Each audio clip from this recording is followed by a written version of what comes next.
Mucho se habla sobre ideología de género, estudios de género, matrimonio gay, feminismo, y se mete todo como dentro de una sola canasta. Y mucha gente peligrosamente define su posición con respecto a aquello que se supone que debería pensar en estos temas. Pero son muchas cosas las que están sobre la mesa y en muchos casos la gente ni siquiera comprende realmente qué significan estos términos. Esta semana tenemos una invitada especial. Vamos a hacer una entrevista de una manera informal, es decir, sin mayores preguntas o sin un orden definido, para llegar a ciertas conclusiones. Vamos a entrar entonces en aquellas cosas que tal vez usted no sabía sobre la ideología de género y no se atrevía a preguntar.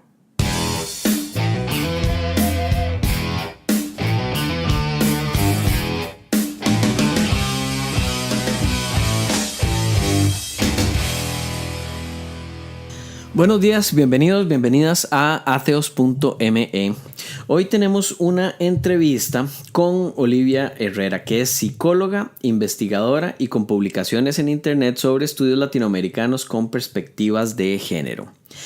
Quería hacer esta entrevista porque muchas personas están en este momento en una posición en la que tienen que, entre comillas, definirse ante ciertos temas que tienen que ver con género.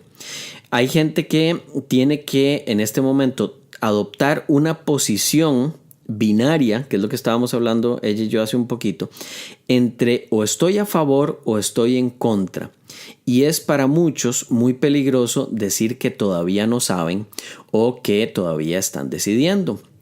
En términos de familia, de género, de feminismo, de matrimonios homosexuales, uno debería, entre comillas, adoptar una posición, o es lo que se esperaría para ciertas personas.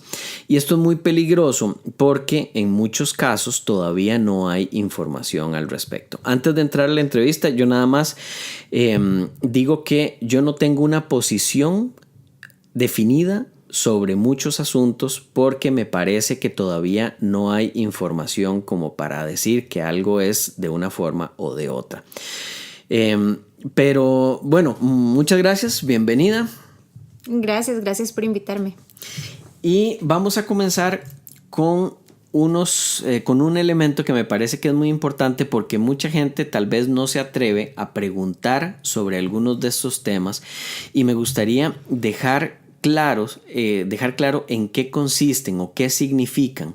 Mucha gente sabe que debería estar en contra del matrimonio gay porque es lo que están discutiendo en su iglesia y porque va en contra de las escrituras.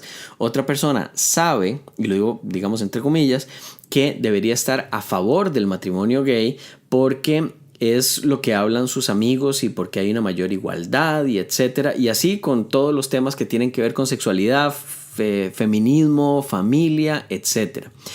Entonces, partiendo por lo más básico, yo veo que se habla mucho de ideología de género y que la gente que está en contra de esto dice que no existe la ideología de género y defiende otros elementos. Y me gustaría que todos tuviéramos claros cuáles son estos elementos y de la manera más básica ver en qué consisten todos estos términos. Sí, yo creo que es una buena pregunta. A mí me ha generado muchísima preocupación ver a la gente tan encontrada y ver cómo los discursos se van exacerbando y se están convirtiendo en conversaciones muy agresivas. Como vos bien lo decías, son muchos temas. Entonces, si estamos hablando acerca de matrimonio igualitario, estamos hablando acerca de feminismo, acerca de educación sexual, lo que estamos viendo más recientemente es que se han agarrado todos estos temas para meterlos en un solo gran paquete.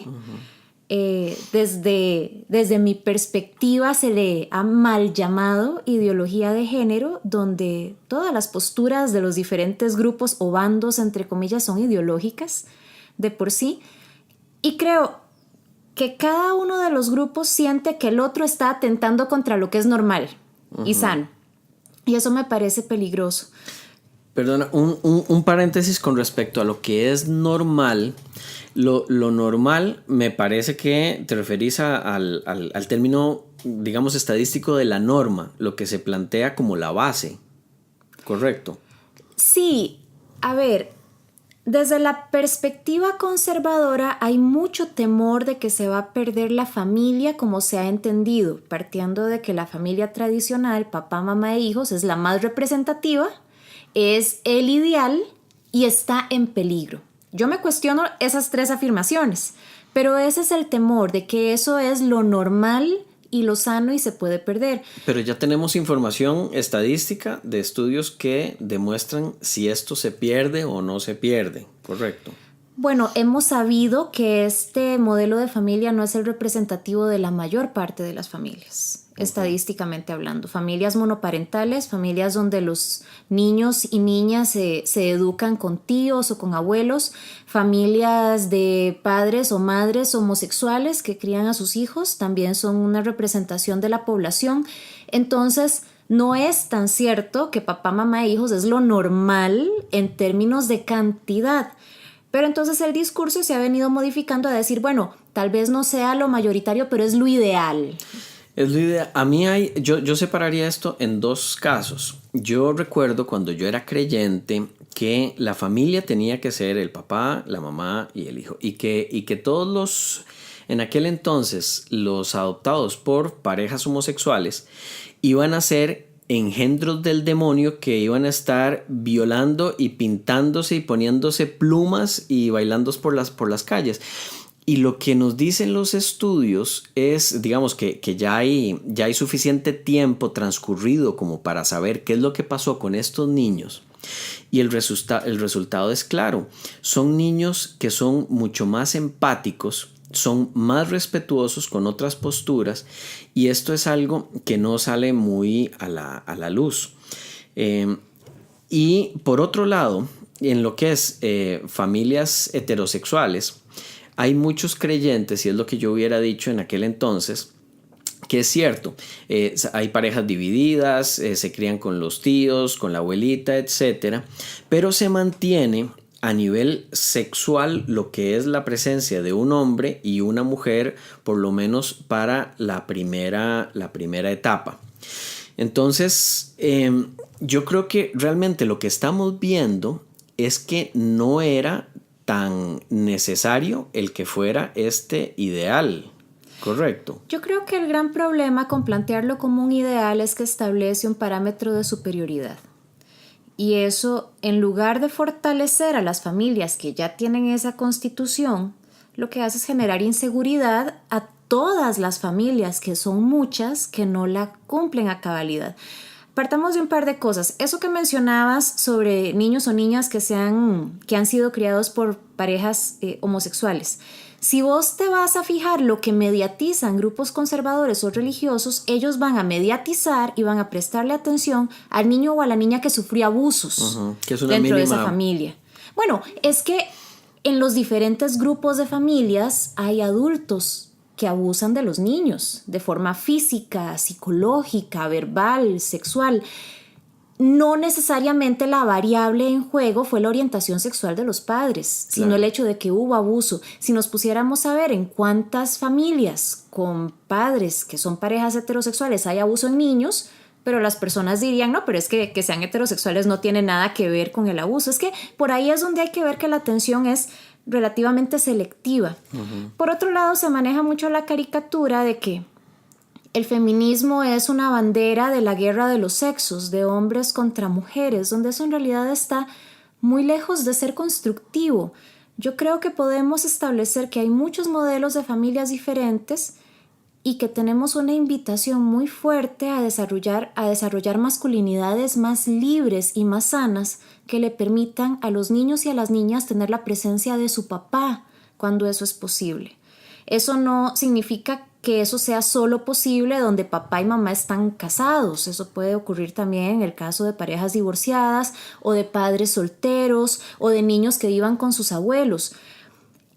El tema de género es también una invitación a cómo generar paternidades más activas, más saludables, donde haya masculinidades más abiertas a la ternura, porque esa familia tradicional, entre comillas, se maneja como una familia donde el hombre es la cabeza del hogar, pero su presencia afectiva afectiva está muy limitada por los mismos roles machistas que tenemos, que también hay que ir sanando. Y en ese sentido, lo que me gustaría es regresar a lo que son términos sencillos, porque tal vez hay mucha gente que se está preguntando en qué consisten estas cosas y que uno da por sentado porque lo sabe, pero hay mucha gente en situaciones de mucha opresión. Yo lo veo, lo he conversado con un amigo que es evangélico, lo veo en el caso de los testigos de Jehová, a donde son familias a donde esto no se conversa, es nada más algo que se recibe desde el pastor o desde el líder religioso y básicamente se le dice, si usted está con Dios,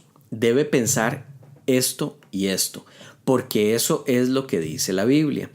Entonces, la Biblia dice muchas cosas de muchos temas. Antes de entrar a esta, que es la siguiente pregunta, definamos entonces, para quien no lo tiene claro y puede, yo diría también, mándele este podcast a la persona que usted sabe que no tiene claro qué significan estas cosas, pero que quiere ayudarle, porque escuchando un podcast nadie se va a dar cuenta de que no sabía antes y ahora sí puede saber. Entonces es una forma bastante, digamos, de educarse en la intimidad sin hacer ningún tipo de ridículo. Feminismo, ¿qué es así en una o dos frases? ¿Qué significa feminismo? Feminismo, por definición, y lo puedes buscar inclusive en el diccionario de la Real Academia Española, feminismo es la lucha por derechos igualitarios entre hombres y mujeres. Ok, entonces feminismo no consiste en que una mujer sea superior a un hombre.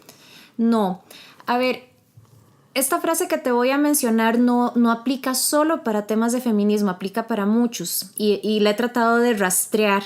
Me ha costado un poco encontrar quién la dijo originalmente. La frase es: para quien está en una situación de privilegio, cualquier aproximación a la igualdad se sentirá como opresión. La primera vez que lo escuché me impactó mucho, decía que era dicha por un anónimo. Yo no me trago eso, empiezo a buscar quién la dijo. Lo más que he encontrado es que fue un congresista de Pensilvania en Estados Unidos que la dijo en realidad hace poco, hace unos 5 años. Pero anónimo es el famoso autor del Mío Cid. Bueno, sí, en una situación de poder y de gran parte de la Biblia, pero bueno, ya. Es que son muchos temas que se abren, son demasiadas las opciones. Pero es un carajo que escribe mucho. Sí, bueno. Sí, exactamente. Cuando nosotros tratamos de aproximarnos a una situación igualitaria para hombres y para mujeres, hay que violentar, no a los hombres, hay que violentar al sistema conformado por hombres y por mujeres, como tradicionalmente se ha manejado, y eso resulta incómodo. Entonces, por ejemplo, que las mujeres se incorporen activamente a la fuerza laboral, eso violenta un montón de fuerzas y genera una reacción de ahora los niños y las niñas están abandonados. Pero es que tal vez no nos hemos hecho la pregunta, bueno, ¿y en la crianza de los hijos no debería haber una participación tan activa de las mamás como de los papás? Porque si eso fuera así, los sistemas de trabajo serían más sensibles a buscar opciones para que las personas que trabajan también puedan cuidar de sus familias, de sus niños y de sus niñas.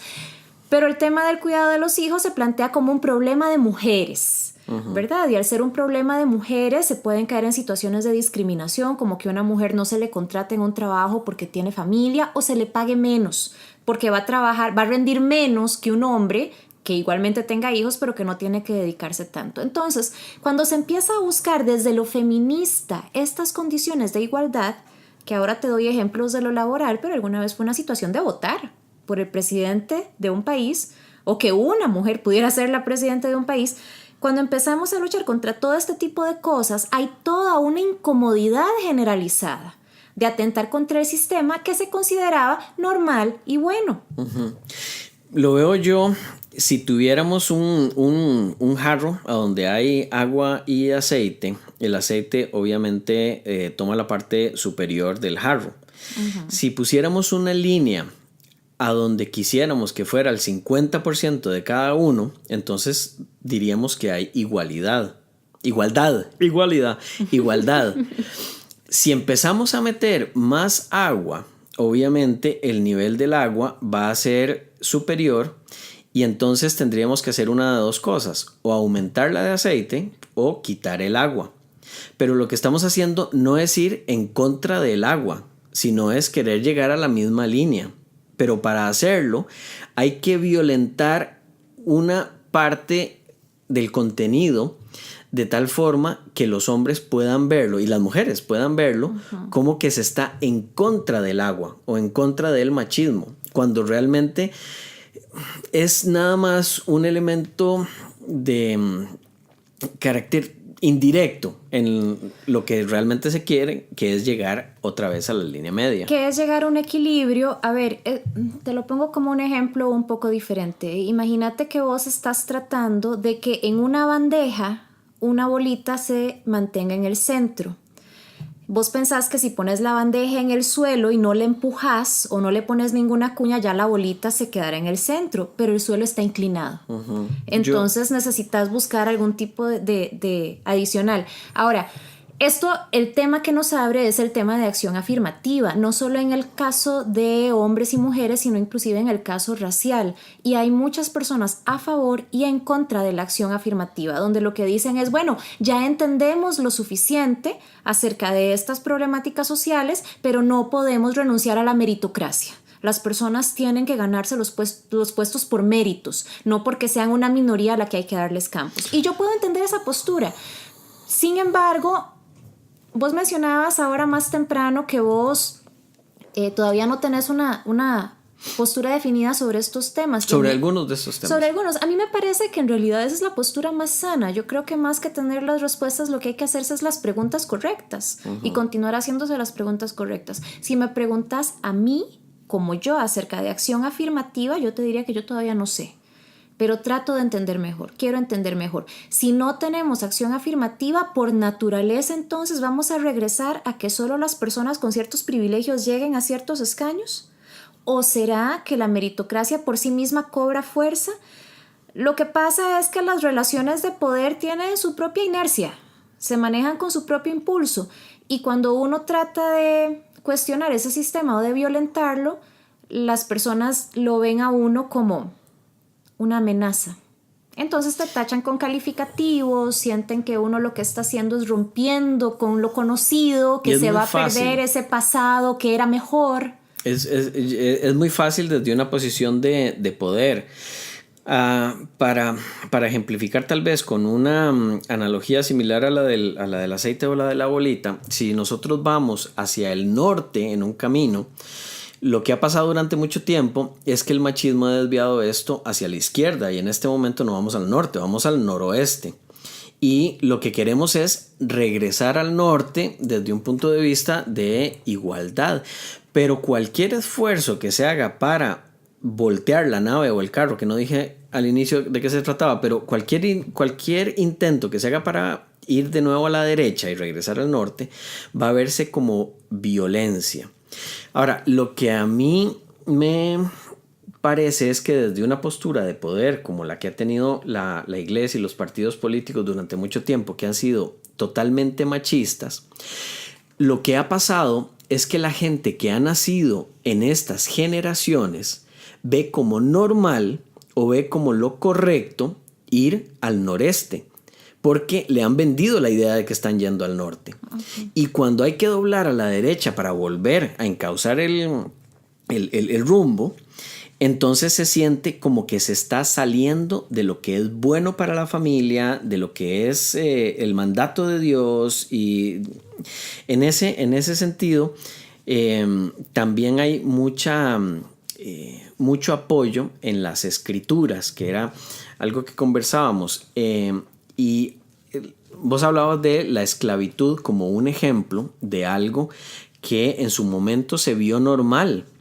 Y ahora nosotros podríamos decir que es muy raro el mero hecho de pensar tener a un ser humano como propiedad. Y no es tan raro. A ver, todo texto fuera de contexto es un pretexto.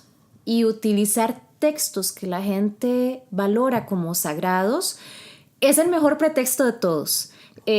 Roy Moore, este candidato republicano al Senado, que afortunadamente perdió, pero que perdió por muy poco, hace no muchas semanas se dejó decir que el mejor momento de Estados Unidos fue en el momento de la esclavitud.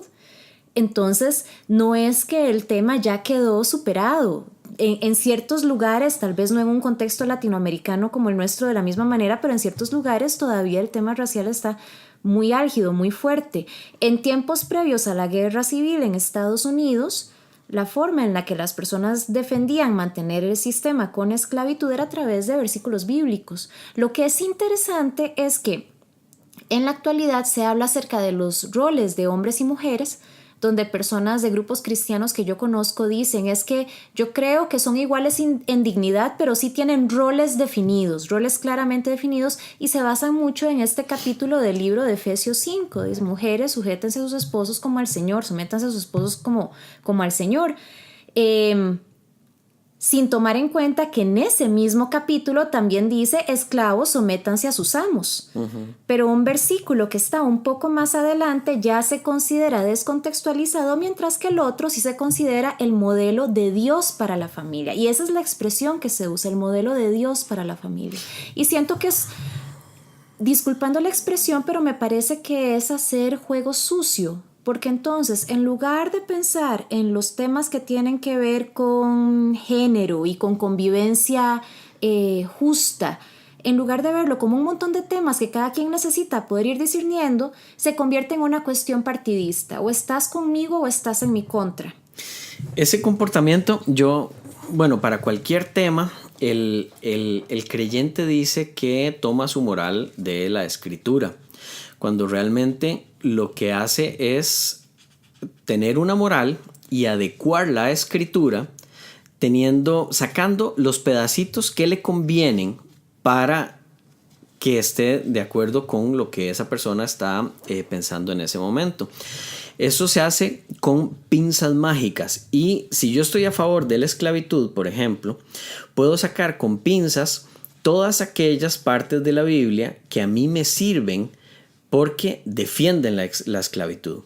Y yo puedo decir que es lo normal o que es lo correcto porque está en las Escrituras.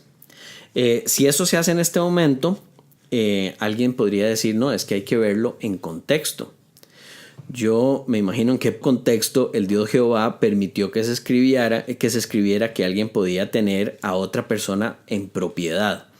Pero bueno, también es que es reflejo, y disculpa que te interrumpa, yo también es que es un reflejo del momento. No solo eso, sino que el problema con utilizar la escritura sagrada como pretexto es que está llena de ambivalencias y de contradicciones. Entonces, en la misma escritura donde te encontrás a un Jesús que habla con una samaritana y que es cuestionado por sus discípulos para hacerlo, te encontrás un versículo donde dice que las mujeres deben utilizar velo y que no se les permite dar enseñanza. Y en la misma escritura que te dice ya no hay esclavo ni libre, ni hombre ni mujer, sino que todos están en Cristo y Cristo es de todos. En ese mismo libro, unos capítulos antes, te encontrás porque el hombre fue hecho imagen de Dios y la mujer imagen del hombre, y por eso no permito que la mujer enseñe en la iglesia.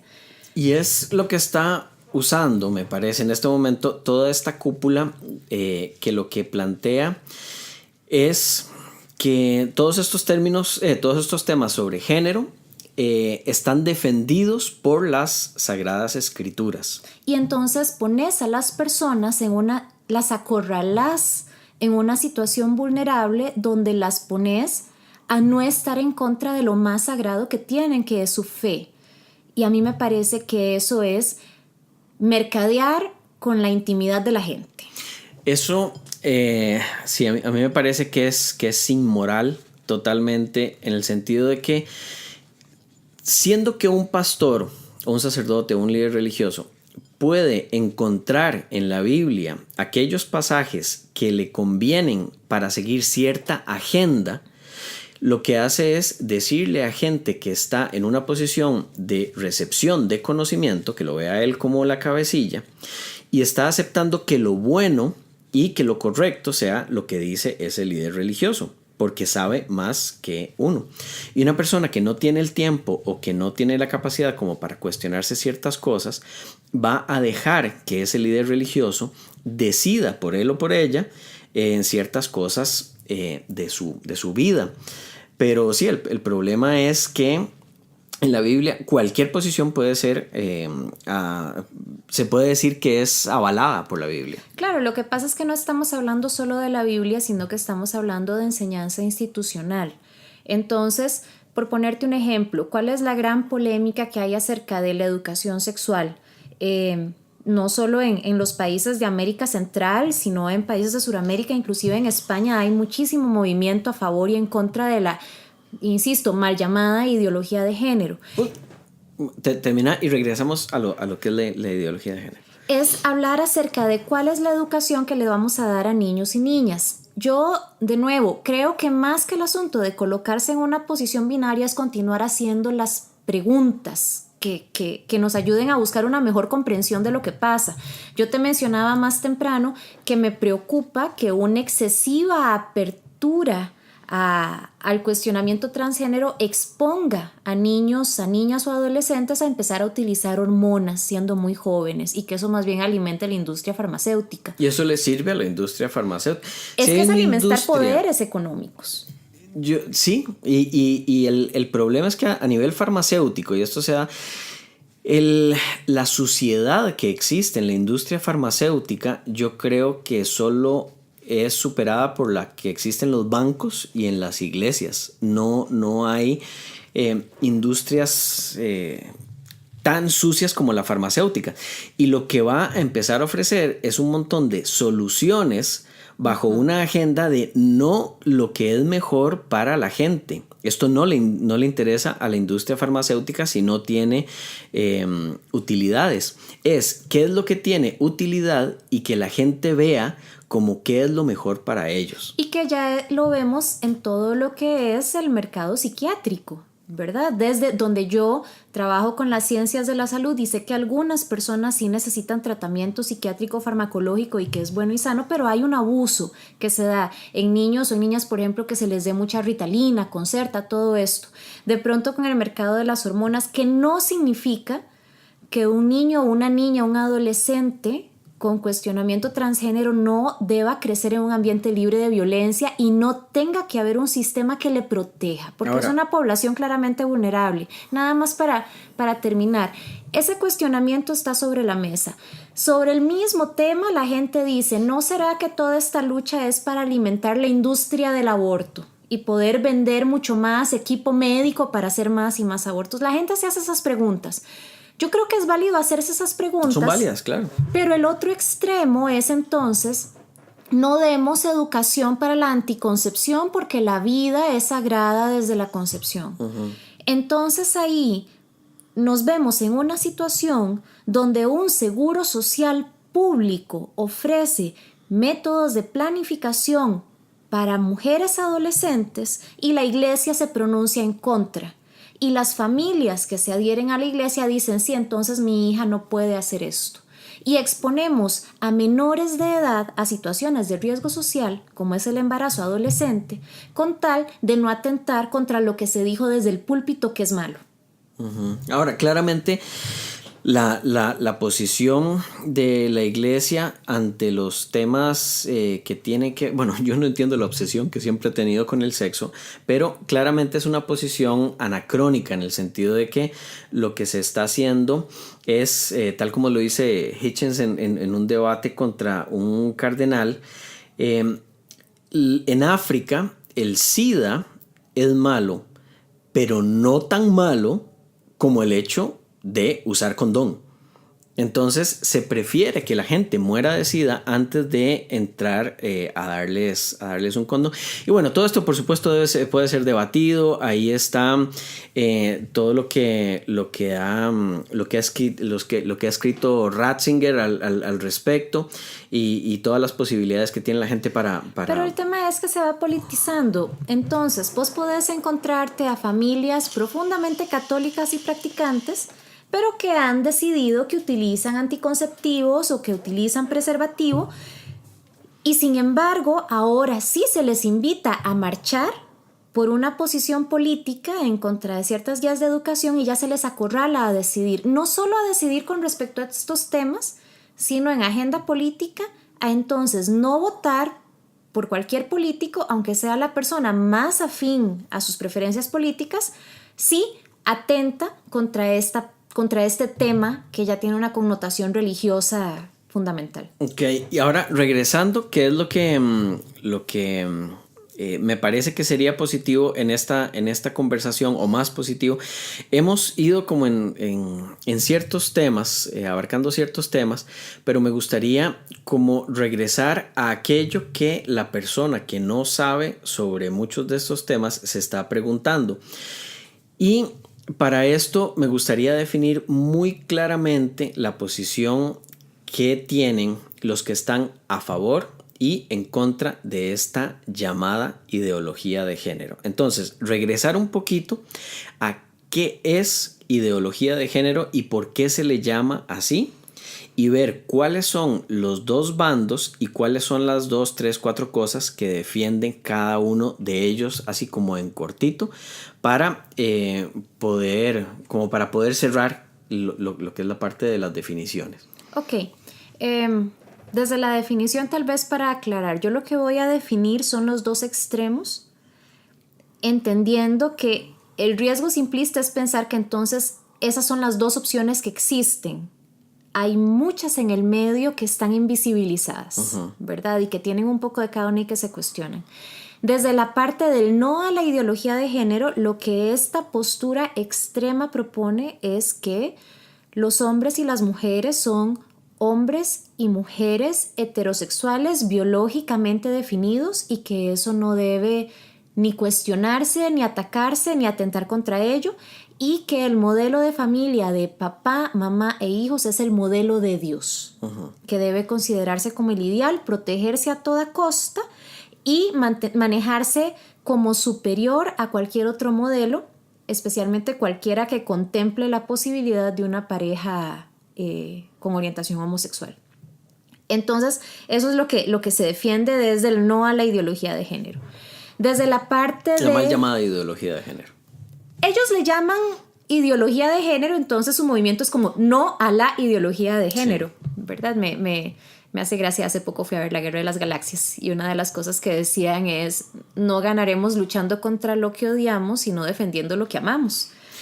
Y yo creo que es la postura de cualquier persona que quiere llevar la buena nueva del ateísmo. No es tanto ir en contra de la religión como defender lo que es la lógica, el pensamiento crítico y la ciencia. La apertura, la investigación, la curiosidad.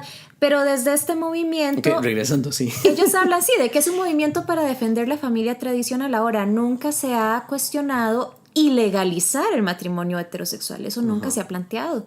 Nunca se ha planteado qué es el temor que tienen, que ahora las personas tengan que volverse homosexuales, pero ese es el temor que manejan. Entonces ellos luchan contra la ideología de género que atente contra la familia tradicional. Desde la otra postura, lo que se plantea es que la diversidad, llámese la orientación sexual diversa o la identidad sexual diversa, es parte de la experiencia humana y que debería de generarse un ambiente donde las personas sean educadas al respecto y se condene todo tipo de violencia. En esta posición, entonces, digamos, la no tradicional, sí está clara la gente que existen los hombres y las mujeres. No es como que hay un montón de grises, pero también se entiende que a nivel biológico podría haber un porcentaje pequeño de personas que a donde no está realmente claro.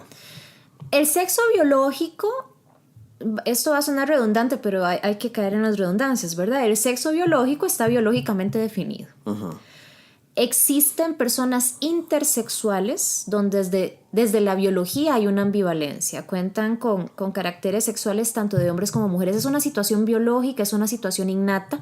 Lo que ha cambiado con el tiempo es la forma de tratarlo médicamente, porque en el pasado lo que se hacía era pues mutilar lo que no fuera del sexo que se define para ese niño o para esa niña. Es una situación muy difícil, pero una población muy reducida de un tema biológico.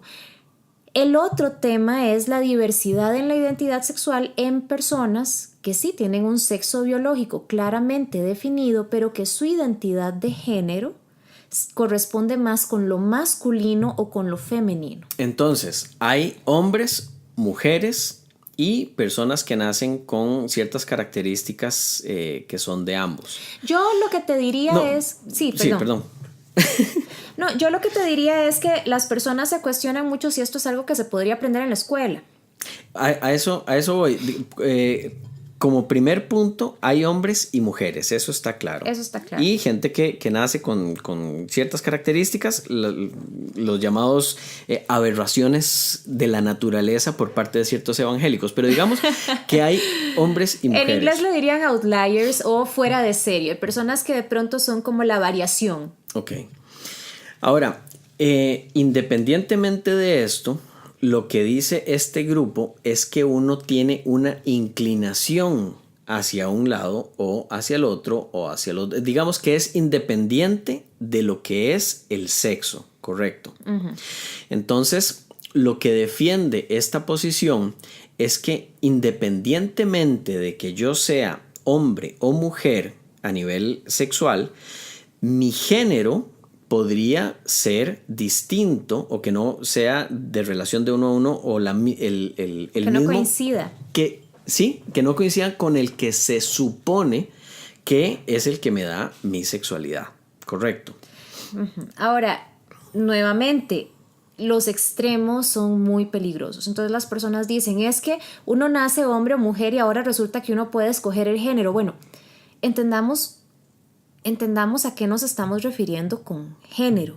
Si por género yo me estoy refiriendo a orientación sexual, vos sí vas a poder encontrar niños y niñas que desde sus 10, 11 años ya empiezan a decir, es que a quien a mí me gustaría darle la mano, a quien me gustaría darle un beso, es una persona de mi mismo sexo. Uh-huh. Cuando un niño o una niña heterosexual se enamora por primera vez a sus 10, 11 años, nadie le dice, seguro es una etapa. Seguro es una confusión, pero si ocurre con una persona del mismo sexo, todos a su alrededor empiezan a asustarse muchísimo. Uh-huh. Eso desde la orientación sexual.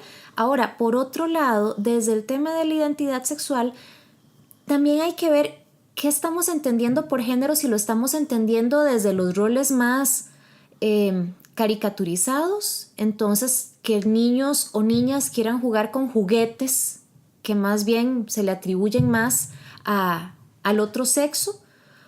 A mí me pasó, dos cosas me pasaron. Antes de entrar a estudiar en la universidad, trabajé en una guardería y pasaba con un chiquito, varón, que a sus 4 años lo que le encantaba era vestirse de princesa. Uh-huh.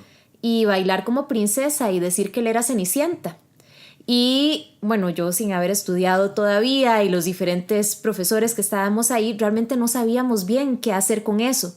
Yo lo que hice fue poner el vestido en el closet y ahí en las noches me he visto. Pero bueno, cuando nadie te ve junto con los tacones de cristal. Eso también.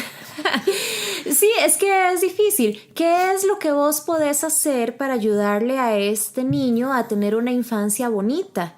¿Prohibirle jugar o comprarle más vestidos? Entonces yo no tengo una respuesta. Yo me lanzo la pregunta, ¿qué hacemos con estos chicos? Yo cuando trabajé en una organización, trabajábamos con población transgénero y con población travesti, y empecé a recopilar historias de vida. Una de las personas, yo no lo olvido, me empieza a contar de sus primeras experiencias donde recuerda que su mamá la agarrara a golpes a sus 4 años. ¿Y por qué la golpeaba? Porque me ponía sus vestidos. Uh-huh. Desde los 4 años de edad. Entonces yo no te sé decir si el cuestionamiento de la propia identidad sexual nace o se hace. Lo que sí te sé decir es que la experiencia personal que yo he tenido ha sido con individuos que me dicen, no sé, si yo hubiera podido, yo no habría escogido esto. Claro. Y el gran problema, más que eso, más que tratar de explicarlo, o causalizarlo o curarlo inclusive, aunque la experiencia tratando de curarlo ha sido de depresión y suicidio, ha sido muy difícil. Sí. Pero más que todo eso es cómo generamos comunitariamente un ambiente donde estas personas, en medio de todas estas preguntas, puedan desarrollarse sin que las golpeen, sin que las agredan, sin que las encarcelen. La posición Bueno, algo bueno, y no he querido como dar mi opinión sobre ciertos temas en esta entrevista, pero me parece que mucho de lo que se habla a nivel de grupos religiosos es que estas personas, hay dos casos, las personas que tienen estas inclinaciones perversas, por ponerlo entre comillas, son personas que han recibido que ha habido algún error en la educación. Y si no es a través de los padres, a través de los compañeritos o de la profesora. Es decir, tratar... Fue culpa de alguien. Fue culpa de alguien. Eso está claro. Pero de la mamá y el papá no. Pero fue culpa de alguien. Bueno, incluso si es culpa de la mamá o el papá. En trastornos psiquiátricos se daba con el caso de la esquizofrenia. Y hubo toda una corriente psicoanalítica donde se hablaba de la mamá esquizofrenizante. Uh-huh. Entonces se decía, si una persona presenta esquizofrenia... ¿Quién sabe quién fue la mamá esquizofrenizante, verdad? Y casi siempre la mamá, obviamente. Y entonces se genera toda una culpabilidad de seguir qué le hizo usted para que esta persona se enferme, donde ahora ya entendemos que hay un factor hereditario, genético. Pero yo creo que a todo lo que nos atemoriza, lo que estamos buscando es saber a quién le tiramos la piedra. Ya que no podemos arreglarlo, ¿a quién apedreamos? Y esto, lo que sí me gusta, y tal vez voy a poner un link en atheos.me en este episodio, es que ya sabemos mucho al respecto. Y hace unos días yo publiqué un estudio a donde hay ciertas cosas que se demuestran muy claramente, en porcentajes muy claros, sobre cosas que antes se veían como tiene que ser culpa de alguien. Ahora, lo que me parece sí es que esta gente, lo mismo que pasa siempre a nivel religioso, cuando la ciencia ya les quita un poco más de terreno y demuestra ciertas cosas, en este caso a nivel de la homosexualidad, van a cambiar el discurso y entonces se va a decir, no, es que nosotros no dijimos que era culpa de alguien. Yo nada más quiero poner la bandera porque hasta hace 20 años ese era el discurso predominante. Eso era lo que se perseguía incluso antes de que empezaran a salir públicamente los porcentajes de homosexualidad en diferentes especies y que tampoco es algo, digamos, raro dentro de la naturaleza. Inclusive a la hora de observarlo en poblaciones te encontrás que los resultados varían muchísimo según el observador y de la forma en la que se observa en la naturaleza varía mucho por lo polémico que resulta el tema. La bandera religiosa se ha utilizado en el tema de ir en contra de la abolición de la esclavitud, de ir en contra del voto femenino, de ir en contra del matrimonio igualitario. A mí me preocupa mucho, primero, la no comprensión, pero la gente dice que tengan uniones civiles pero que no se llame matrimonio. Nadie está planteando, por lo menos en el contexto latino, de que parejas homosexuales puedan casarse por la iglesia. Porque eso no depende del Estado, eso dependerá de cada religión y de cada iglesia. Entonces nadie está poniendo eso sobre la mesa. Lo que se está poniendo sobre la mesa es que los derechos que tiene cualquier pareja que tiene una unión civil ante el Estado sean los mismos para parejas homosexuales y heterosexuales. Y creo que la gente trata de irse por muchos recovecos del discurso de decir no, que se llamen uniones civiles o que se llamen sociedades anónimas para que tengan los mismos derechos pero que no se llame igual. Inclusive hoy el argumento, porque si se pueden casar entre homosexuales, ¿cómo no se van a casar con niños o con animales? Claro. A mí me genera tanta indignación ese comentario, porque no es lo mismo dos adultos libres con capacidad de consentir que cualquiera de esas otras opciones que planteamos. Y ahí está el límite. Es que no va a haber límite para nada. No, claro que hay un límite. Un límite es que solo personas que sean mayores de edad con capacidad libre para consentir, es decir, que no estén borrachos, que no estén coaccionados y que no sean menores de edad, entonces sí pueden casarse. Y con esto llegamos también a lo que es la normalidad después de haber habido imposición, porque mucha gente dice que está bien que se unan, pero que no se les llame matrimonio, siendo que matrimonio, según la Real Academia, es la unión entre un hombre y una mujer concertada mediante ciertos ritos o formalidades legales para establecer y mantener una comunidad de vida e intereses. Cuando eliminamos el que sean hombre o mujer, que es el elemento, dos personas, vemos que lo que dicen muchos grupos religiosos, que no se llaman matrimonios, sino uniones, pero a nivel de normalidad están diciendo que no se llame matrimonio católico o matrimonio evangélico o matrimonio, digamos... Que el matrimonio evangélico vendría a ser una unión civil también. Exacto. Y entonces...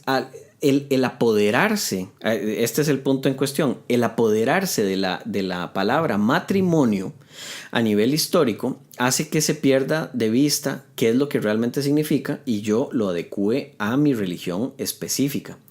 Es decir, y en esto le doy toda la razón digamos, no le doy la razón, pero entiendo la posición de un católico que diga que no se llame matrimonio. Uh-huh. Porque defendiendo el punto de vista de un católico, lo que esa persona dice que es matrimonio es el que vengan las dos personas y esté el sacerdote y se les dé la comunión y se hagan todo eso. Entonces, bajo ese punto de vista, yo diría, bueno, sí, tienen razón, pero es que eso no es lo que significa. Eso no es lo que significa y se confunde mucho. Además que también hay todo un tema de poder validar la existencia de relaciones estables entre personas del mismo sexo. Yo he escuchado mucho el prejuicio, y el prejuicio no es que sea del todo falso, y también en la experiencia terapéutica y con otros colegas lo hemos conversado, que se asocia mucho la homosexualidad con una cultura promiscua y de ambiente. Uh-huh. No significa, uno, que no exista y que no sea cierto que hay mucha promiscuidad y mucha cultura de ambiente. Dos, no significa que en ambientes heterosexuales no haya también mucha cultura muy promiscua. Pero lo que sí es cierto es que en nuestro contexto conservador, una adolescente que está explorando su vida afectiva desde lo homosexual, se le arrincona, se le acorrala a la clandestinidad. Poder validar una relación civil y que se considere como una familia válida, no como una familia que tenga que estar escondida bajo del tapete, sino como una familia válida, le abre la perspectiva a una persona con una identidad sexual diversa para pensar que él o ella, uno, no está mal, y dos, no tiene que hacer todo en secreto, sino que puede hacerse un proyecto de vida, entre comillas, y volviendo a esta terrible palabra, un proyecto de vida normal. Uh-huh. Ahí yo también separaría, porque es que no tiene que ver con el ser homosexual o no. Por un lado, yo creo que esta apertura le da un permiso por cierto tiempo, un momento histórico en el cual pueden hacer fiesta. Porque es primera vez que se les dice, vean, no los vamos a matar si ustedes hacen lo que quieren. Entonces hay como una olla de presión que tiene que sacar durante algunos años, y yo digamos que entendería. Me parece incorrecto, me parece que no es lo que debería pasar, pero te pongo un ejemplo. Se hace una marcha por la familia. Y entonces las personas toman muchas fotografías, se mediatiza mucho cómo fue una marcha pacífica, cómo fue un movimiento caracterizado por la alegría, la música, y está bien. Y dicen, no como las marchas de la diversidad donde hubo gente ebria, haciendo espectáculo, mostrando sus partes, teniendo escenas eróticas ahí enfrente de todo el mundo. Y es que sigue siendo una percepción selectiva. En una marcha multitudinaria hubo alguna gente que cayó en excesos, inclusive en la marcha por la familia. Uh-huh. Y en la marcha de la diversidad hubo muchas personas que marcharon de forma pacífica, muy alegre. La gran mayoría. Muy bonita, la gran mayoría. Pero sí, hubo algunas personas que se embriagaron, que hicieron un espectáculo, pero a esos es a los que se les toma la fotografía y la que se mediatiza. Sí, y eso es para terminar el punto, digamos, de que yo entiendo el por qué estas personas pueden hacer esto. No lo comparto, me parece incorrecto, pero después de haber llevado una vida de presión a donde se le dice que no puede amar a la persona que ama, de repente se empieza a meter tal vez en ciertos grupos de personas y qué sé yo, y cuando ya no se le mata por hacer eso y se le dice que va a haber una marcha para celebrar esta salida, podría yo entender, así como podría entender al católico que habla de matrimonio, digo yo, no me estoy poniendo en ninguna de las posiciones, podría entender que esto suceda. Sin embargo, habiendo dicho esto, lo que se habla sobre el tener relaciones fuera del matrimonio, Lo que me parece, según uno lo puede ver a nivel social y a nivel histórico, es que lo que hay es una gran hipocresía, porque dentro de una posición machista, que es la que ha estado presente con todo el dominio que ha tenido la iglesia y algunas instituciones, lo que hay es un permiso para que el hombre tenga relaciones fuera del matrimonio con un porcentaje superior al que pueden hacerlo las mujeres. Desde el macho que tiene el amante. Y me parece una hipocresía porque la cantidad de memes en algunos casos puede evidenciar lo que son los clichés, y de alguna manera el cliché lo es porque es una expresión de lo que realmente está sucediendo. Pero yo como hombre sí tengo conversaciones con muchísima gente a nivel profesional, a nivel desde gerencias hasta cualquier tipo de personas, a donde el tema es recurrente en gente de cierta edad, a donde el hecho de tener un amante y ni siquiera se hable de hace algunos años, en todo lo que era la parte de la colonia, en la conquista y hacia atrás, hay como una permisividad que queda ahí, digamos, detrás de cámaras. Es difícil porque desde la parte de género son formas en las que hemos, como hombres y mujeres, tenido masculinidades y feminidades muy lastimadas, ¿verdad? Muy heridas. Kate Millett decía que el romance ha sido el opio de las mujeres como la religión ha sido el opio de las masas. Y de pronto circunscribir la vida al romance ha sido algo que ha tenido a muchas mujeres no solo oprimidas, sino apegadas a relaciones que son violentas y enfermas. Y por otro lado, transmitirle a los hombres esa masculinidad donde el hombre será infiel por ser hombre. Uh-huh. Y donde el hombre lo que busca es sexo y no busca nada más, donde eso también es una mutilación de la realidad. Y hemos perdido esa capacidad de formarnos como hombres y mujeres para la ternura, para el vínculo, para el afecto, para el sexo, de una manera más libre, uh-huh. Donde el encuentro no sea porque necesito al príncipe azul que me salve, o donde el encuentro no sea porque ella tiene que entrar en mi lista de conquistas.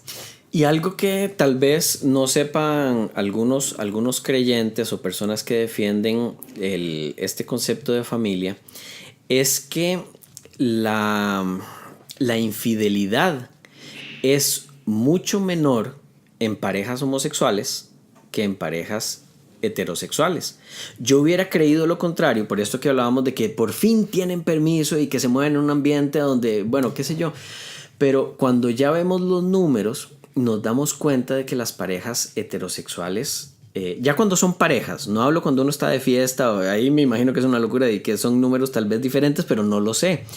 Lo que sí sé es que el índice es superior cuando se es pareja. Y parte de lo que defienden muchas personas, que sí lo he visto en algunas discusiones, es que el matrimonio del creyente tiende a durar más que el matrimonio ateo y que el matrimonio de homosexuales. A donde yo lo que me pongo a pensar, y lo que he visto y lo que vi durante 25 años de creyente, es que sí, está en la figura del matrimonio, pero el sufrimiento de las mujeres o de los hombres para mantenerse dentro de esa figura únicamente porque es la que tienen que mantener para complacer a Dios, hace que se vivan vidas que realmente podrían evitarse muchísimo sufrimiento. Hay estudios que se han hecho con parejas acerca de cuáles son los elementos que les ayudan a tener una convivencia no solo más pacífica, sino más feliz. Y el criterio longitudinal que han utilizado ha sido, bueno, está la categoría de las parejas que permanecieron juntas y felices, uh-huh. Las que se separaron y las que permanecieron juntas e infelices, porque ese es un criterio que se mantiene. Porque muchas parejas en una situación de infidelidad, y no entremos ni siquiera en los temas de disfuncionalidad o inclusive de violencia, pero tan solo en una situación de infelicidad, pero que continúan juntas por un tema más comunitario. Yo creo que más que un tema de plantearnos si la infidelidad es de hombres o de mujeres, yo creo que hay que plantearse la propia responsabilidad personal con respecto a los valores, donde tanto hombres como mujeres tienen una invitación clara e importante, igual que a la hora de posicionarse con estos temas o inclusive decidir con quién votar, más que pensar en qué bando estoy, hacerme la pregunta, yo como individuo, ¿qué es lo que considero sano, justo, empático, compasivo acerca de cada uno de los temas? Y en ese sentido, nada más meto un pequeño comercial y después vamos a conclusiones sobre la conversación. A mí me parece que si usted es creyente y tiene la idea de que debe estar dentro de un matrimonio y es una persona infeliz, de existir un Dios de amor, me parece una posición totalmente coherente el que usted se pregunte si Dios lo que querría para usted es que sea feliz y que pueda hacer más de su vida, o que se mantenga en una relación que usted sabe que le está haciendo daño. En muchos casos hay gente que no ha pensado en el divorcio como una solución, pero hay muchísima infelicidad y me gustaría nada más que si usted está en una relación de esas, se plantee, si usted es creyente, qué es lo que realmente Dios querría para mi vida. El que se siga un precepto o el que yo sea feliz y pueda hacer más feliz a los demás, además de a mí mismo, incluyendo a los hijos. Y yo tal vez ahí sí metería la cuña también que independientemente de lo que uno decida con respecto a la relación de pareja, los niños y las niñas necesitan a su papá y a su mamá. Sea lo que una pareja decida, hay que buscar cuál es la manera de que estando juntos o estando separados, la relación con los hijos siempre esté muy bien cuidada. Y me parece, yo, bueno, en mi caso, yo tengo un hijo, pero sí vivo separado totalmente y estoy en un proceso de divorcio. Y me parece que si usted es creyente, en lugar de decir lo que están haciendo es promover el pecado, realmente preguntarse si no sería mejor, porque en mi caso y lo que yo he visto en la mayoría de los casos de los divorcios, los hijos tienen una posición en la que son más queridos por las dos partes. No hablo de todos, pero en muchos casos más queridos por las dos partes que aquella cantidad de amor que hubieran recibido si los dos padres estuvieran en la misma casa, en una continua pelea, en una continua discusión, etc. Pero bueno, ese era el comercialito nada más en términos de cuestionarse.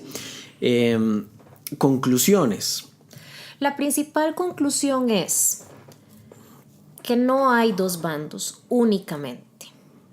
Hay muchos temas, pensemos en matrimonio igualitario, pensemos en igualdad de derechos laborales y sociales para hombres y mujeres, pensemos en acceso a la educación sexual para niños y niñas.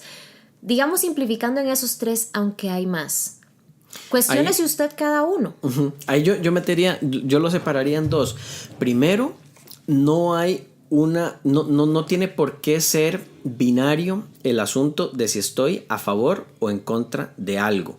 Usted no tiene que tener una posición de estoy totalmente a favor o estoy totalmente en contra. Yo, que me parece que lo dije anteriormente, todavía tengo ciertas cosas a donde no tengo una definición, digamos, no me defino completamente y no hay ningún problema. Y si me presionan y me dicen es que usted por ser ateo debería, yo no debería nada. Si yo lo que estoy buscando es la verdad y la manera en la que puedo causar menos sufrimiento y mayor felicidad, yo no puedo partir de supuestos para definir mi comportamiento o mi posición ante determinadas cosas. Entonces, primero, separar eso, que es no es necesario estar a favor o en contra. Uno puede ser agnóstico, por decirlo así. Sí, bueno, yo me resisto un poco a ese concepto, pero sí lo entiendo. Yo creo que es un tema de poder partir de que hay un continuo y que en ese continuo tenemos que, más que buscar respuestas definitivas, continuar haciéndonos más y más preguntas. Mika Pollock, cuando habla acerca de la forma en la que educamos a niños y niñas, habla de cómo estamos promoviendo un ambiente de equidad, donde ella dice, la equidad no es decir que todos somos iguales, la equidad es promover una situación donde absolutamente todos y todas tengan la posibilidad de desarrollar al máximo sus potencialidades en medio de sus diferencias. Entonces, yo creo que eso es lo que tenemos que preguntarnos, y creo que también tenemos que cuestionar a las personas que nos invitan a estar a favor de algo o en contra de algo. Bueno, ¿por qué a esa persona le interesa? Eso es importantísimo. Y me gustaría terminar. Dije que había dos razones, dos elementos de que dentro de lo que habías dicho. La primera, el que no es binario, en el sentido de que no tengo que estar totalmente a favor o totalmente en contra. Correcto. Pero la segunda, perdón, es que son muchos temas que estamos metiendo, como decías vos, dentro de la misma canasta. Uh-huh. Y entonces vemos que hay gente que, si está a favor o en contra de algo, en esa canasta metió lo que es matrimonio igualitario, lo que es la parte del feminismo, lo que es una serie de cosas que entran dentro de una sola canasta, a donde primero tiene que definir si está a favor o en contra. Y segundo, es una canasta que está definido por aquellas cosas que, ahora sí, regresando al punto que acabas de decir, hay que cuestionarse por qué es que los líderes están definiéndose tan fuertemente con respecto a una de dos cosas. ¿Y por qué tan recientemente? Porque el tema en realidad no es tan nuevo. Uh-huh. ¿Qué es lo que está pasando ahora que la conversación se exacerbó? Yo creo que es una pregunta importante para hacernos. Yo creo que lo principal es entender que todos necesitamos saber más, que necesitamos desarrollar una mejor comprensión de lo que piensa el otro, y pongo el otro entre comillas y con mayúscula, porque ante la polarización lo que hacemos es pensar menos y tomar partido. Más que partidos, yo creo que lo que hace falta es hacer preguntas, entender más, leer mucho, investigar, tener conversaciones respetuosas, que es uno de los grandes riesgos, que perdamos el respeto. Cuando perdemos el respeto, perdemos el diálogo, y sin diálogo ya no hay más aprendizaje. Y para terminar también sobre sobre esto que estás diciendo, el cuestionamiento tiene que ir también en el pensar que si yo estoy adoptando una postura y estoy comportándome de cierta forma, esto podría estar causando mucho sufrimiento a otras personas.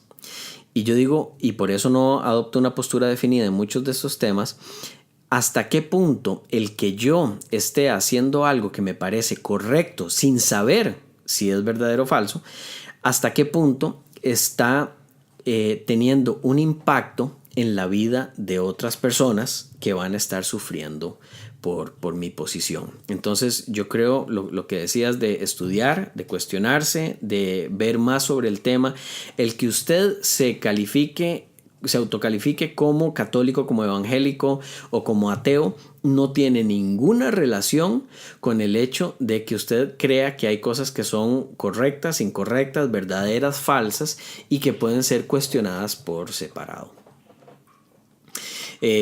Entonces nada más, llegamos al final. Muchísimas gracias. Si usted tiene alguna pregunta, ya sea sobre el tema o que quiera hacerle a Olivia directamente, puede hacerlo a través de el correo info@atheos.me, atheos.me, y aquí podemos seguir la conversación y responder a estas preguntas. Muchísimas gracias por haber aceptado la invitación. Muchas gracias por invitarme. Nos vemos en la próxima.